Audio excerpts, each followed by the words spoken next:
Hello दोस्तों, मैं स्वागत करता हूं आप सभी का एक बार फिर से।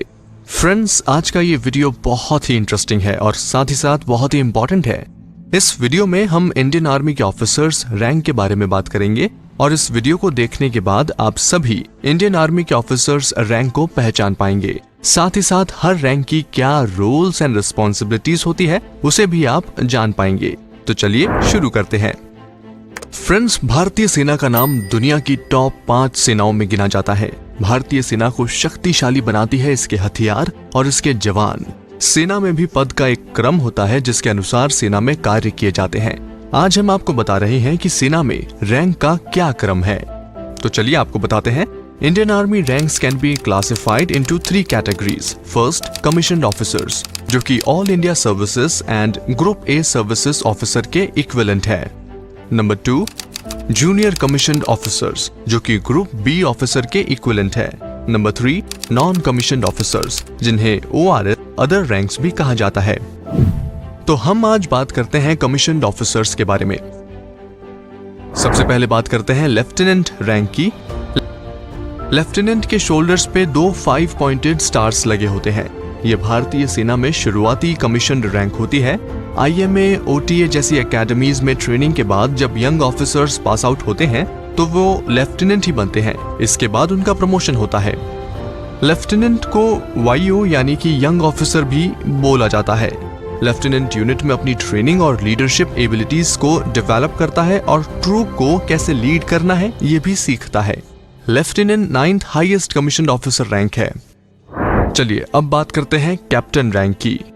कैप्टन की यूनिफॉर्म में शोल्डर्स पे 3 5 पॉइंटेड स्टार्स लगे होते हैं। एक कमीशन्ड ऑफिसर 2 साल की सर्विस के बाद लेफ्टिनेंट से कैप्टन बनता है, तो कैप्टन बनने के लिए कम से कम 2 साल की सर्विस होनी चाहिए। कैप्टन बटालियन की कंपनी या किसी यूनिट की बैटरी को लीड करता है जिसमें लगभग 120 सोल्जर्स होते हैं। कैप्टन साथ ही adjutant, quarter master, OP officer, GPO की ड्यूटी भी करता है।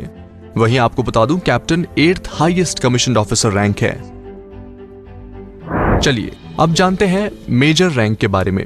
मेजर रैंक के ऑफिसर की यूनिफॉर्म पे एक अशोक स्तंभ लगा होता है। एक ऑफिसर को कैप्टन से मेजर बनने के लिए 6 इयर्स की सर्विस करनी पड़ती है और पार्ट B एग्जाम को क्लियर करना पड़ता है। मेजर भी कंपनी या बैटरी को लीड करता है और साथ ही adjutant, quarter master, OP officer, GPO का काम भी करना पड़ सकता है। वहीं मेजर इंडियन आर्मी में 7th highest commissioned officer rank है। अब नजर डालते हैं लेफ्टिनेंट कर्नल रैंक पर। लेफ्टिनेंट कर्नल की यूनिफॉर्म में शोल्डर्स पर अशोक स्तंभ और एक स्टार होता है। लेफ्टिनेंट कर्नल बनने के लिए 13 साल की सेवा करना अनिवार्य होती है। लेफ्टिनेंट कर्नल बटालियन या यूनिट में सेकंड इन कमांड होता है, यानी कि कमांडिंग ऑफिसर की एब्सेंटी या लीव के दौरान बटालियन को लीड करता है और जरूरत पड़ने पर कंपनी को भी लीड करता है।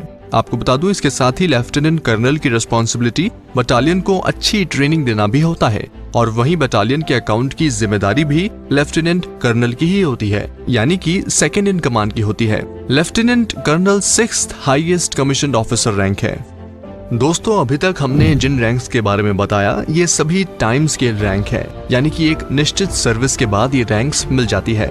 Subject to clearance of part B and part D exam for major and lieutenant colonel respectively. अब आगे जो हम रैंक्स के बारे में बात करने जा रहे हैं ये सब सिलेक्शन ग्रेड में आते हैं, यानी कि इसका मतलब यह है कि प्रमोशन के लिए उनके डिफरेंट कोर्सेज की ग्रेडिंग और मेरिट और साथ ही साथ ऑफिसर की एनुअल कॉन्फिडेंशियल रिपोर्ट, जिसको ACR भी कहते हैं, इनको कंसिडर किया जाता है। तो अब बात करेंगे कर्नल रैंक की। कर्नल की यूनिफॉर्म पर 2 स्टार और एक अशोक स्तंभ लगा होता है। कर्नल और इससे ऊपर के रैंक सिलेक्शन ग्रेड में आते हैं। इसके आगे के प्रमोशन को सिलेक्शन के आधार पर किया जाता है। कर्नल बनने के लिए कम से कम 15 इयर्स की कमीशन सर्विस जरूरी होती है। कर्नल एक बटालियन या यूनिट को कमांड करता है और इन्हें CO यानी कमांडिंग ऑफिसर भी कहते हैं। एक बटालियन में 4 राइफल कंपनी होती है जिसमें लगभग 900 कॉम्बैट ट्रूप्स होते हैं। कर्नल बटालियन या यूनिट को 2-3 साल तक कमांड करता है और उसके बाद हायर फॉर्मेशंस में स्टाफ ड्यूटी भी करता है। मोस्टली ये देखा गया है कि officer commission through ND entry get approved for colonel rank in his first chance. यहाँ पे एक बात और आप जरूर समझिए कि जो लेफ्टिनेंट कर्नल किसी वजह से कर्नल रैंक के लिए अप्रूव नहीं हो पाते हैं, वो भी अपनी 26 इयर्स की सर्विस पूरी होने के बाद टाइम स्केल प्रमोशन के तहत कर्नल बन जाते हैं, बट उन्हें बटालियन कमांड करने का मौका नहीं मिल पाता है। वहीं अगर रैंक की बात करें तो colonel 5th highest commissioned officer rank है और कर्नल 54 इयर्स तक सर्विस कर सकता है। चलिए अब बढ़ते हैं आगे और अब हम बात करेंगे ब्रिगेडियर रैंक की। ब्रिगेडियर अपने शोल्डर्स पे नेशनल एम्बलम के साथ 3 5 पॉइंटेड स्टार्स ट्रायंगुलर फॉर्मेशंस में लगाता है। ये एक 1 स्टार रैंक होता है जिसे यूनिफॉर्म के कॉलर पर लगाया जाता है। ब्रिगेडियर भी सिलेक्शन ग्रेड रैंक है। ब्रिगेडियर बनने के लिए कम से कम 26 इयर्स सर्विस मैंडेटरी होती है। ब्रिगेडियर एक ब्रिगेड को कमांड करता है। फॉर एग्जाम्पल, एक इन्फेंट्री ब्रिगेड में लगभग 3000 battle troops with supporting elements होते हैं। एक इन्फेंट्री ब्रिगेड में 3 इन्फेंट्री बटालियंस होती हैं। ब्रिगेड कमांड करने के बाद ब्रिगेडियर हायर फॉर्मेशंस में वेरियस स्टाफ ड्यूटी भी करते हैं। वहीं ब्रिगेडियर 56 इयर्स तक सर्विस कर सकता है। और रैंक की बात करें यहाँ पर तो brigadier 4th highest commissioned officer rank होता है। अब हम बात करेंगे मेजर जनरल रैंक की। मेजर जनरल के शोल्डर्स पे एक 5 पॉइंटेड स्टार के साथ क्रॉस्ड बैटन एंड स्वॉर्ड लगा होता है। मेजर जनरल एक 2 स्टार रैंक होता है जिसे यूनिफॉर्म के कॉलर पर लगाया जाता है। मेजर जनरल भी सिलेक्शन ग्रेड रैंक है। मेजर जनरल्स रैंक में प्रमोट होने के लिए कम से कम 32 इयर्स ऑफ सर्विस रिक्वायरमेंट होती है। मेजर जनरल डिवीजन को कमांड करता है। एक डिवीजन में लगभग 15,000 combat troops and 8,000 supporting elements होते हैं। One division usually consists of 3 to 4 brigade.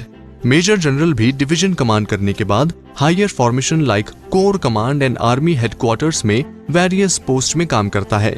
Major general 3rd highest commissioned officer rank है और मेजर जनरल 58 इयर्स तक सर्विस कर सकता है।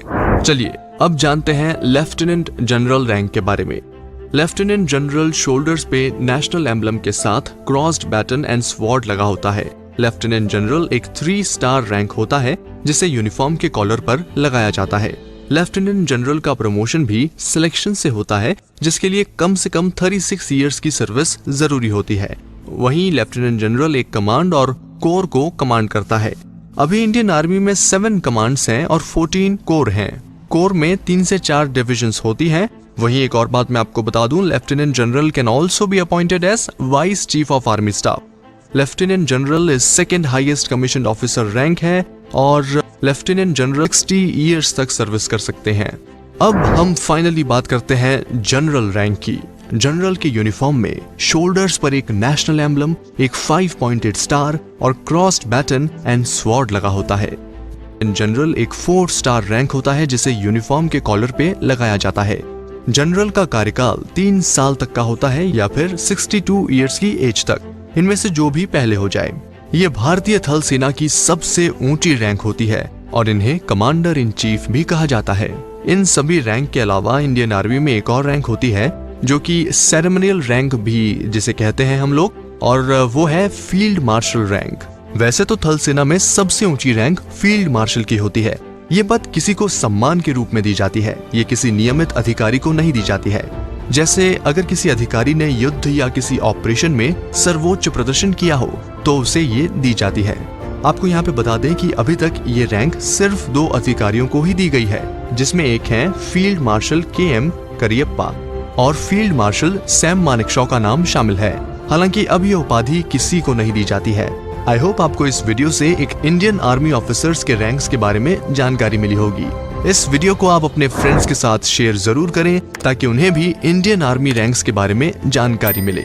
I will see you in the next video. जय हिंद।